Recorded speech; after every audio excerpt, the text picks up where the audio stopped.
Hi, this is Steve Biggs from Boatshed Norfolk with today's new listing, which is a tidy, all original gel coat Etap 22 lifting keel sailing boat. A relatively nice tidy little boat this. All the sails are in good order according to the vendor. You can see our rig and mast.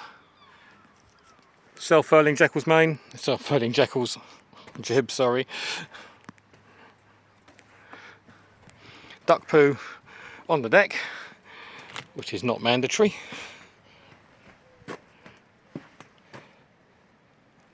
Load of receipts for work done to the boat by the current owner, who's now just decided to give up sailing on her own.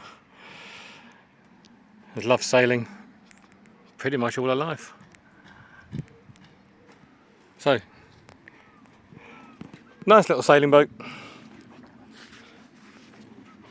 Got a Yamaha 8 horsepower 4-stroke electric start with generator coil.